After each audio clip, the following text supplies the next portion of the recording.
สวัสดีนะครับสวัสดีพี่น้องFC แฟนช่องน้องแสงชาแนลนะพี่น้องเนาะนะครับมาเจอกันหลังที่หลังรัฐบาลเพิ่นประกาศรางวัลเอาเรียบร้อยนะครับสำหรับงวดวันที่2พฤษภาคม2568สัญจรกรุงเทพพี่น้องอ่รางวัลที่1นะพี่น้องเนาะ213388มีผู้ใดมาแน่บ่พี่น้องนะครับอ่าอ่าสามตัวหน้านะครับสามตัวหน้าก็คือ826116นะครับสามตัวท้าย167662สองตัวล่างพี่น้อง06นะครับมีใจสิมันแดบ่นอพี่น้องนะครับโชคๆมันๆกันเนาะพี่น้องเนาะได้ทำเลยได้เฮได้โฮกันในบ่น้อนะครับสำหรับวันนี้เนาะเป็นวันที่โชคหมานเนี่ยามมื้อเช้าก็อ่าบุญไหว้ยามมื้อสายก็ตื่นเต้นยามมื้อเย็นก็แซ่โยกโห่ร้องกันตัวเนาะดีใจนะพี่น้องเอามาสรุปหลังรัฐบาลเพิ่นประกาศก็แล้วกันนะครับเมื่อคืนนี้ก็ ต้องขออภัยพี่น้องหลายๆนะเพราะว่าโหลดคลิปบ่ลงตัวพี่น้องโหลดคลิปบ่แล้วนะครับส่วนสิแล้วอะไรก็โอ้ยนะครับจนบ่แจ้งมันบ่ไปหน้ามาหลังพี่น้องเพราะว่ามีอินเทอร์เน็ตเน็ตบ้านก็ล่มของผมมือล่มเมื่อวานนี้พี่น้องล่มแล้วก็โหลดเซเว่นก็บ่ได้นะครับบ้านเป็นโหลดสาธารณะก็บ่ได้นะครับครับโหลดของเจ้าของมันก็ช้านะพี่น้องเนาะจนว่าแกล้งมายังบ่ทันโหลดแล้วอยู่นะครับต้องขออภัยแต่ว่าก็มีผู้เบิ่งหลายคนอยู่ดอกเนาะครับก็ต้อง เว้าสู่กันฟังนะครับเป็นหยังคือจังว่าอ่านั่นออกอากาศแท้พะนะว่าโหลดบ่จบพี่น้องที่จริงออกอากาศตั้งแต่บ่ทันได้ค่ำพู้นเดะนะครับมันบ่ไปเพราะว่าไฟฟ้าก็ดับนะครับเนาะอินเทอร์เน็ตก็ล่มของผมสลับของผมนะครับมาสรุปงวดวันที่2พฤษภาคมนะครับอาจารย์วัดป่านะครับออกอากาศสุดท้ายหมู่พี่น้องนะครับให้มาที่ก็เกือบเข้าอยู่กับพี่น้อง นะครับเป็น09นะครับเป็น09เป็นถ้าเป็นเป็น19พี่น้องเป็น19นะครับหลุดไปพี่น้องนะครับหลุดไปพระอาจารย์วัดป่าเนาะพี่น้องเนาะเพิ่นบ่ให้ออกชื่อเพิ่นก็เอาบ่ทันได้ออกชื่อออกเสียงนะครับรอลุงงวดต่อไปเดี๋ยวแอดสิโทรถามเพิ่นเบิ่งซะก่อนเนาะพี่น้องว่าเพิ่นสิได้มาตัวใดนะครับถามว่าเพิ่นก็เข้าดูอยู่ดอกแต่ว่างวดนี้เพิ่นหลุดพี่น้องนะครับว่ากันไปพี่น้องก็มีหลุดมีเข้าเป็นธรรมดานะครับต่อไปนะครับต่อไปเป็นของแอดยืนก็แล้วกันนะครับ แอดยืนโอ้ยพอพี่น้องนะครับแอดยืนนะครับแอดยืนนะครับให้มาที่257 2358 3 257 357 258 358ครับเกือบถึง388พี่น้องนะครับ388เข้าเป๊ะเลยละนะครับอ่ะก่อนสิไปเบิ่งต่อไปพี่น้องก็ขออนุญาตลืมแต่พี่น้องเขามาแล้วก็อย่าลืมนะครับกดไลค์กดแชร์กดติดตามกดกระดิ่งเพื่อเป็นการแจ้งเตือนให้ด้วยนะครับขอบคุณหลายๆกันแล้วกันนะครับคำเตือนทางช่องของเราเสนอเพื่อเป็นแนวทางเลือกซื้อสลากกินแบ่งของทางรัฐบาลเท่านั้นไม่สนับสนุนสิ่งพนันที่ผิดกฎหมายทุกชนิดโปรดใช้วิจารณญาณในการรับชมนะครับต่อไปพี่น้องต่อไปลืมยังว่าพี่น้องจังได๋จังว่าลืมคำเตือนนะพี่น้องเนาะต่อไปเป็นของอาจารย์เจ๊คำนวณแม่นพี่น้องนะเจ๊คำนวณแม่นหลุดไปพี่น้องข้ามไปตัวหนึงพี่น้องนะ84888984นะพี่น้องข้ามไปตัวหนึงนะครับข้ามไป8สูตรที่2บ่เข้าพี่น้องแต่สูตรที่2มา8กับ3นี่โอ้สิเข้าพอดีพี่น้องก็บ่เปียงพี่น้องก็ถ้าผู้ใดวิ่งพี่ได้ลูกก็สิมีว่าผู้ใดจับก็น่าจะพออยู่เนาะพี่น้องเนาะผู้ใดมักแนวทางนะครับของเจ๊คำนวณแม่นนะครับเดี๋ยวคลิปต่อไปนะครับแอดก็จะเอาของเพิ่นมาออกอากาศก่อนหมู่นะพี่น้องเนาะต่อไปนะครับต่อไปเป็นของนะครับเป็นของแอดหนุ่มสุพรรณนะครับแอดหนุ่มสุพรรณให้มาที่4กับ5เด่นนะครับจับชุดได้ที่4858 4959 4050อันนี้เกือบทั้ง2อันพี่น้อง58ถ้าเป็น88ก็เข้าถ้าเป็น5060ก็เข้าเนาะ060นะพี่น้องโอ้เสียดายพี่น้องนะครับแอดก็สลืมสลือเพราะว่ามันก็เสียเส้นแน่นิดนึงเพราะว่าโหลดคลิปบ่จบมื้อเช้านี่พี่น้องตัวสิแล้วได้โหลดคลิปแต่เมื่อวานนะพี่น้องตัวสิแล้วได้มื้อเช้าจังแล้วพี่น้องโอ้ยว่าเป็นตาหน่ายมันเป็นจังได๋บุเน็ตล่มก็ล่มไปเลยนะเสียศูนย์ไปเลยนะมาต่อไปนะครับใบแดงพี่น้องเนาะอ่าอ่าหยังก็วงในใบแดงหรือว่าซื้ออะไรก็ได้ให้มี2นะครับงวดนี้หลุดพี่น้อง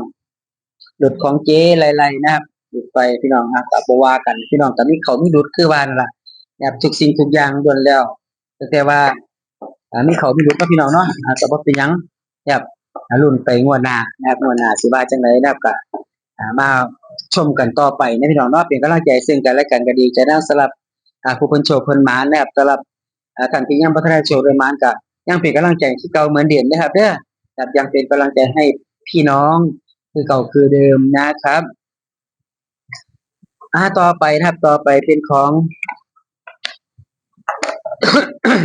ขออภัยพี่น้องเป็นของอาจารย์ท่านไหนนะครับพี่น้องของเอาใส่ละของคนไปใส่ละของอาจารย์หมาน้อยคอยรักนะครับให้มาที่452 425 4626435 436นะครับสรุปนะครับสรุปบนพี่น้องสรุปบนให้มาที่3536นะครับล่องก็คือ2526แบบเนี่ยพี่น้องมี6อยู่ที่เพิ่นก็ได้เห็นบ่พี่น้องแต่ว่าผิดบ่มีศูนย์อีกพี่น้องแบบถ้าเป็นศูนย์นี่ก็น่าจะได้นะพี่น้องเนาะถ้าเป็นศูนย์ระหว่าง2กับ3นี่เป็นสอเสืออยู่พี่น้องสอเสือบ่เป็นสอเสือศูนย์สอ2กับสอ3นะครับหลุดไปนิดนึงครับหลุดไปน้อยเดี๋ยวดีๆพี่น้องสำหรับแอดหมาน้อยคอยรักนะครับของวันที่ผ่านมาเนาะพี่น้องเนาะเดี๋ยวเด้อแบบต่อไปนะครับต่อไปเป็นของแบบแอดมะยมแดงนำโชคพี่น้องมะยมแดงนำโชค8เพิ่นเอาไว้ข้างหน้าพี่น้องแบบ48แต่มีอยู่นะมี8อยู่46นะแต่ว่ามันบ่มาพี่น้องระวัง4ข้างหน้าแล้วมันมา8มันมา0นะแบบ0688จังซี่นะมันมา8นะครับมันก็ออกเป่าคือว่าเนาะมันก็ธรรมดาอยู่ดอกมันก็เฮ็ดจังได๋บ่เป็นนะครับบางเทื่อบางทีก็บางทีมันก็มีหลุดมีเข้าบ้างนะเป็นธรรมดาเนาะพี่น้องเนาะเป็นกำลังใจให้เก่าเหมือนเดิมนะครับเด้อต่อไปนะครับต่อไปเป็นของนะครับเป็นของแอดใบฟ้าพารวยอาจารย์กรกาฬสินธุ์นะครับอาจารย์กรกาฬสินธุ์หลักร้อยเพิ่นเป็นที่3เข้า3พี่น้องนะครับเข้า3อยู่แต่ว่า368นะครับถ้าเป็น388อันนั้นเข้าพี่น้องนะ68เพิ่นก็มาเพิ่นก็ตัวเน้นอยู่เด้เน้น17 68แล้วก็65นะพี่น้องเพิ่นเน้นไปที่6นะเลข6กับเลขบ้านนี้พี่น้องเด่นเพิ่นให้เข้าพี่น้องเด่นเข้าไปที่หลักหน่วยล่างนะพี่น้องเนาะเด่น1กับ6เข้าไปที่6นะครับว่ากันไปพี่น้องสำหรับอาจารย์แอดมาน้อยคอยรักนะครับยังอยู่ด้วยครับเด้อยังชุด2ตัวลงล่างนะพี่น้องเนาะต่อไปนะครับต่อไปเป็นของแบบต่อไปเป็นของนะครับกำลังวันนะครับกำลังวันแบบ2กับ1 3ตัวมา1ถึง2ตัวกับ3ตัวกับมา3นะครับมา3เลขเก้าตัวนี้กลายเป็นเลข6พี่น้องเลขบ่มาเลขบ่แม่นนะครับลดไปพี่น้องสำหรับ1ทั้ง2ตัวเลขกำลังมาก็ลดด้วยพี่น้องเด้อกำลังมาก็ลดไปหาเลข3ตัวหน้าหมดพี่น้องนะครับ3ตัวหน้าเนาะ62 61แบบ11นะว่ากันไปพี่น้องต่อไปครับต่อไปเป็นของนะครับเป็นของหนุ่มน้อยหนุ่มหน่อยฝันแม่นนะพี่น้องเนาะฝันของหนุ่มน้อยอวยทางผิดพี่น้องแม่นบ่ถ้าอวยไปสิเป็นเด้อวยเป็นสิคือนี่เนาะนะครับอวยทางผิดพี่น้องนะเพิ่นฝันก็นี่ล่ะมันคิวตัวเดียวผมก็มักจังซี่ล่ะพี่น้องแต่ว่าผู้ลางคนก็สิได้อยู่เดะนะผู้เพิ่นมักอวย6อวยตัวทางเนาะพี่น้องเนาะผมก็บ่ได้อวยซะละนำเพิ่นซะละนะครับ09เพิ่นว่ามันออก06พี่น้องโอ้เสียดายนะสำหรับแอดเด้สำหรับแต่ผู้อื่นก็สิได้อยู่เพราะเจ้าของเพิ่นฝันเพิ่นก็อาจสิได้อยู่เพราะว่าเพิ่นซื้อละเอียดนะพี่น้องเพิ่นซื้อขึ้นซื้อบนฟ้าซื้อลงใต้บาดาลจังซี่เนาะแล้วก็อวยหน้าอวยหลังจังซี่แม่นก็ว่าหลายตัวมีตัวเดียวก็เข้า09นะครับแต่ว่ากลายเป็น06พี่น้องโอ้ยก็ถือว่าบ่เข้า100% ถือว่าเข้าประมาณจักครึ่งๆนะพี่น้องเนาะถ้าแม่นครูบาอาจารย์หรือว่าเป็นพระคุณเจ้าเพิ่นบอกนี่ถือว่าเข้าเดะเพิ่นเข่งมากอกก็เลยถ้าว่าเพิ่นบ่ของเพิ่นบ่เข้าลักษณะนี้นะครับว่ากันไปพี่น้องต่อไปนะครับต่อไปเป็นของสายทหารใบแดง6วิ่ง60ล้านเพิ่นว่า6มาล้านเปอร์เซ็นต์โชคดีจนเป็นของท่านนะครับมา6อีหลีพี่น้องมา06ที่ล่างนะพี่น้องเนาะ06ล่างนะครับว่ากันไปพี่น้องเอาของอาจารย์สิงห์ยังตัวนี้ไหมยังไม่ถึงของอาจารย์สิงห์นะพี่น้องเนาะมาดูของอาจารย์สิงห์นะครับต่อไปเลยกันแล้วกันนะครับของอาจารย์สิงห์นะครับงวดที่ผ่านมานะครับงวดวันที่2พฤษภาคม2568นะครับพี่น้อง เฮ้ยพี่น้องตัวเขาตัวเน้นได้พี่น้องเนี่ยโอ้ยเสียดายอยู่ดีก็ได้ใครก็คิดบออกเนาะผมว่ามันสิเป่าสันถ้าคิดว่าเป่าต้องกัดนะครับมึงไงเนี่ย823เนี่ยพี่น้องถ้าเป็น388นี่โอ้ยนะครับก็สิเป็นตัวกลับตัวใดอยู่เนี่ยอันนี้เขาอยู่นี่แต่ว่ามันเข้าบ่ถึกตัวถ้าเป็นเลข3นี่โอ้ยจักจะได้พี่น้องชีวิตจูวางเนาะพี่น้องนะชีวิตจูวางครับเอาก็บ่เปลี่ยนพี่น้องนะครับลุ้นกันต่อไปพี่น้องนะครับเกือบถือว่าถ้ามันถ้ามันครูบาอาจารย์เพิ่นบอกเพิ่นก็ว่าเพิ่นสิถูกอยู่ดอกนะครับเพราะว่ามันมี82ตัวอยู่พี่น้องแต่ว่ามันน่ะเขาเฮาจับเฮาก็สิไปกลับไปกลับมาก็บ่ไหวพี่น้องมันก็หลายเนาะแล้วมันก็หลายเพิ่นก็เด่นมาที่823 328อยู่จับเข้ามาเด่นตัวเด่นของเพิ่นอยู่นะครับเนี่ยพี่น้องเด่นไปที่2แต่ว่ามันน่ะเพิ่นเล่นไปที่3นี่สิไข่อยู่แต่ว่ามันก็บ่ได้คือเก่าเพราะว่ามันก็หลายพี่น้องเนาะมันก็หลายคือว่าน่ะเนาะว่ากันไปพี่น้องนะครับสำหรับนะครับอันนี้ก็ใกล้เคียงอีกพี่น้องสำหรับของอาจารย์สิงห์พี่น้องชุด2ตัวลงล่างพี่น้อง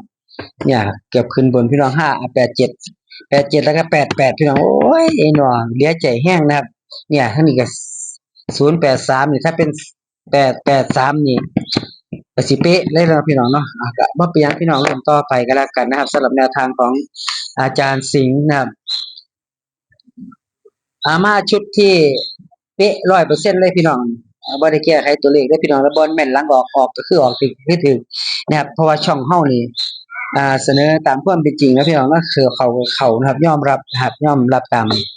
อ่าโดยทฤษฎีนะครับบางเทื่อบางที่บ่เข้าก็คือบ่เข้าอีหลีพี่น้องเจ้าของช่องก็น่าจ่อยคือกันล่ะว่าห่างเทื่อก็ได้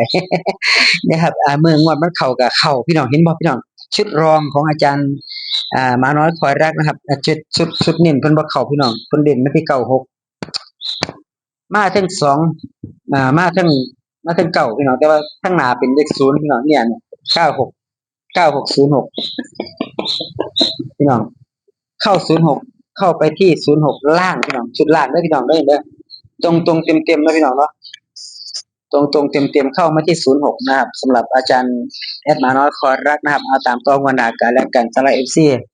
นะครับมาอาจารย์สุดท้ายนะครับสำหรับทางช่องของเฮานะครับก็ยังเขามาถึงโค้งสุดท้ายสำหรับสรุปแนวทางนะครับอาจารย์แอดใต้ฟ้านะครับแอดใต้ฟ้า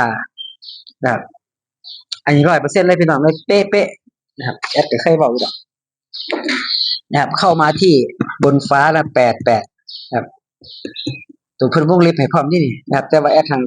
มันก็เป็น2แง่2งามแล้วบางเทื่อบางที่ก็คล้ายๆกับว่าตัวเด่นของเพิ่นหรือว่าเพิ่นตัวเพิ่นยิ่งตัวเพิ่นเป้าหมายภาษาต่อไปเนาะตัวเป้าหมายที่ว่า82 83นี่พี่น้อง84 86 89แล้วก็88พี่น้องเข้ามาตรงๆเต็มๆแอดใต้ฟ้าผ่านแอดใต้ฟ้าพี่น้องถูกนะครับอ่า อ่ะนี่แหละคือแนวทางที่แอดนำมาสรุปให้พี่ให้น้องฟังนะครับให้พี่ให้น้องมาได้เบิ่งนะครับว่ามีอาจารย์ท่านใดนะครับเขาบ้างนะครับเขาบ้างรุดบ้างเนาะท่านนี้ท่านก็เป็นเพียงแนวทางนะครับเด้อเขาก็ย่ำเขากับเขาย่ำดูกระลุดนะครับใส่วิจารณญาณในการรับชมกันแล้วกันเนาะพี่น้อง FC นะครับขอบคุณหลายๆขอบคุณทุกๆสำนักขอบคุณทุกๆอาจารย์ที่เพิ่นแบ่งปันมาเนาะพี่น้องเนาะแบ่งปันข้อมูลแอดก็ได้มานำเสนอต่อให้พี่ให้น้องเฮาได้พิจารณาผิดถูกบ่ว่ากันพี่น้องมีเข้ามีหลุดนะครับของมื้อนี้เป็นของที่บ่แน่นอนนะครับบ่มีไผสิรู้จัก100%ล้านเปอร์เซ็นต์เนาะนะครับมีการคิดคำนวณตามสถิติที่น่าสิเป็นเท่านั้นนะครับบ่ได้การันตีว่าสิเข้าหรือสิหลุดจังไดก็ใช้วิจารณญาณซื้อสลากแต่เพียงน้อยใช้สอยอย่างประหยัดคือเพิ่นว่าเนาะพี่น้องเนาะสำหรับคลิปนี้นะพี่น้องเนาะก็